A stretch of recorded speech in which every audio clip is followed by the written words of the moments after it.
Olá, meu nome é Luciana Ramalho, eu sou professora de Biologia e Ciências e preparei uma aulinha de 10 minutos para trazer para vocês hoje. Os temas que eu vou abordar aqui são teorias evolucionistas, finalizando com o neodarwinismo e dando um exemplo do processo de coevolução. Para isso, eu queria trazer aqui nesse momento a frase de um biólogo russo que certa vez falou assim: "Nothing in biology makes sense except in the light of evolution." O que essa frase significa? Ele falou que nada que a gente tente entender sobre a biologia vai fazer sentido se a gente não olhar sobre a perspectiva do processo evolutivo. Tá certo?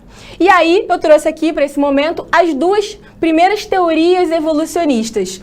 Antes das teorias evolucionistas surgirem, se acreditava no fixismo das espécies. O que é fixismo? Se acreditava que toda a diversidade que existe, todas as espécies que existem, sempre foram dessa forma e não sofreram alterações ao longo do tempo.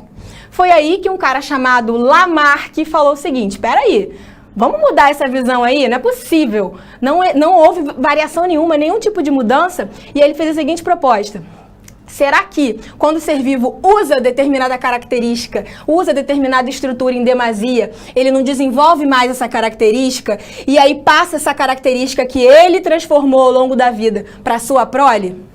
Poxa, aí não, né, Lamarck? Né? A primeira frase, né, a primeira lei do uso e do desuso, até pode valer para alguns casos específicos. Mas a segunda proposta dele, dizer que as características que você adquiriu são transmitidas, isso está errado, isso não acontece. Por quê? Quando a gente transmite característica para os nossos descendentes, o que é transmitido é um material genético que não sofre alteração. Portanto, essa ideia de uma evolução ativa, um processo de adaptação ativo, está equivocado. Um pouco depois veio um cara chamado Charles Darwin e propôs o darwinismo. Qual foi a proposta do Darwin? Olha, Darwin falou assim: Lamarck, valeu, obrigada aí por, né, começar a gente começar a discutir o processo de evolução, mas você falou errado, vou explicar aqui como é que é. O Darwin falou assim: o que existe é uma adaptação passiva e não ativa, como você falou. O Darwin falou de seleção natural. Como assim? O Darwin observou que existiam diferenças entre os indivíduos de uma mesma população e percebeu que a morte desses indivíduos ela era diferenciada. Quem tinha nascido com características vantajosas para aquele ambiente sobrevivia mais, comia mais, se reproduzia mais e passava essa característica adiante. Esse é o processo de seleção natural, onde os mais adaptados, que já nasceram assim, sobrevivem. Perfeito? Então, ponto para o Darwin. Então, as ideias do Lamarck estão erradas? Sim. Por que a gente aprende, então? Porque é muito fácil a gente se confundir, né, ao tentar explicar o processo evolutivo. Veja bem, olha essas duas frases aqui. Qual delas explica corretamente o processo evolutivo do urso polar? Veja bem, a primeira frase diz que o urso polar, ele é branco porque ele vive na neve.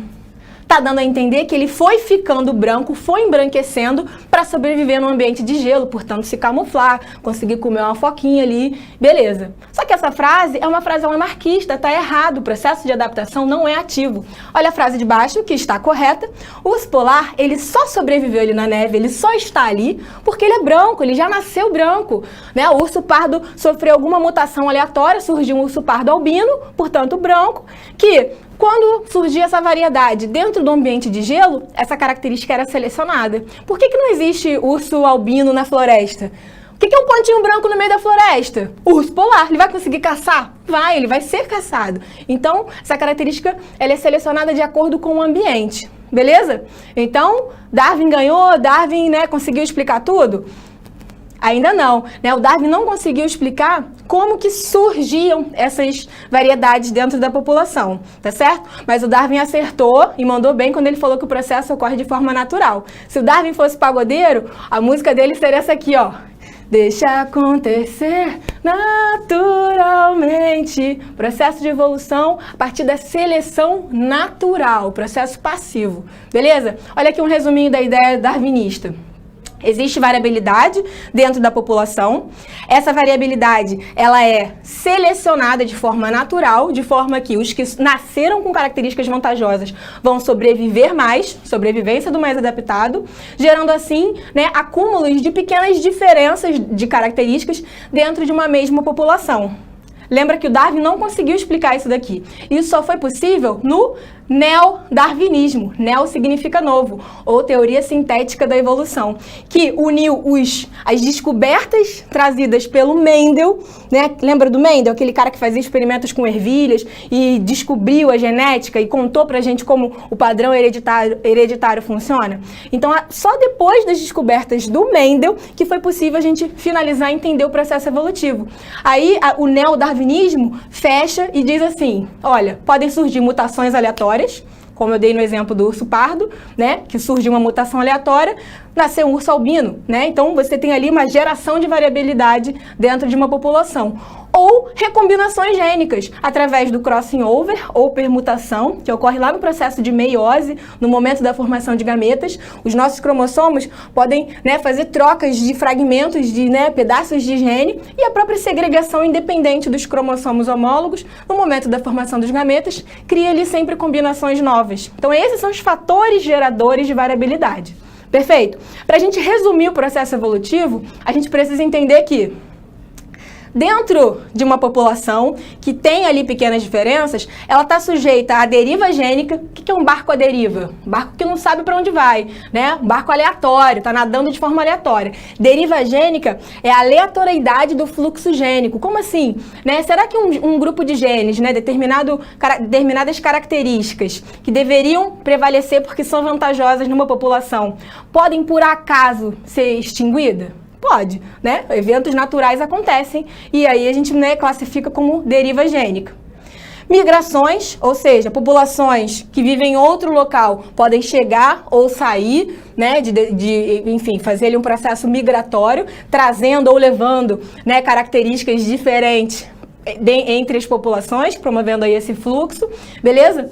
E quando eu tenho grupos de indivíduos que já não conseguem mais cruzar com seus indivíduos ancestrais, porque essas diferenças que foram acumuladas ao longo do tempo dentro da população foi tão grande que eles já nem conseguem cruzar e, mesmo que até cruze, não consegue gerar um descendente que seja fértil. Portanto, foi interrompido o fluxo gênico. Nesse momento, a gente diz que surgiu, portanto, uma nova espécie, processo de especiação. Então, assim a gente pode resumir o processo evolutivo. Trouxe aqui uma linha do tempo para a gente entender isso tudo que eu falei. Havia, portanto, o fixismo, desde sempre. O Lamarck veio, colocou a cara no sol e falou, olha só, trouxe aqui uma ideia nova.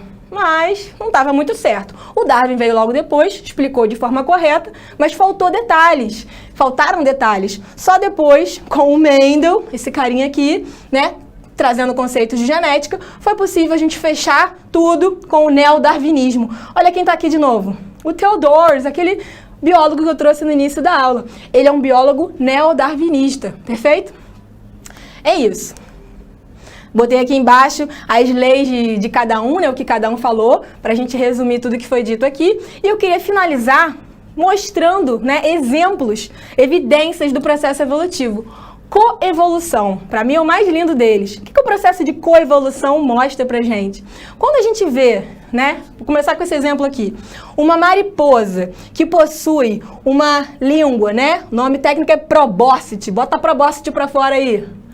Quando essa língua dessa mariposa é muito grande e fina, e coincidentemente essa mariposa vive num local que tem uma planta, uma orquídea, com uma estrutura grande e fina, com o néctar lá embaixo.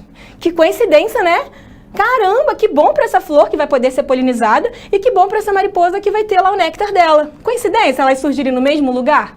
Claro que não, isso é um processo de coevolução. Ao longo das gerações, as orquídeas que tinham a estrutura mais comprida eram polinizadas, né, de forma mais eficiente por esse tipo de mariposa, que garantia ali o seu alimento, e dessa forma as espécies foram evoluindo de forma, né, enfim, de forma interdependente, a palavra que eu estava procurando. Perfeito? Outro exemplo, né, de coevolução são as camuflagens que a gente observa. Olha isso aqui que legal, né? Um lagarto com a mesma cara de uma folha. Como assim? Que coincidência, né? Ainda bem que ele mora num lugar assim, então ele está ali camufladinho, pode caçar, forragear melhor. Não é coincidência, isso é fruto do processo evolutivo. Perfeito? Finalizo aqui, portanto. Obrigada pela atenção. É isso, abraços.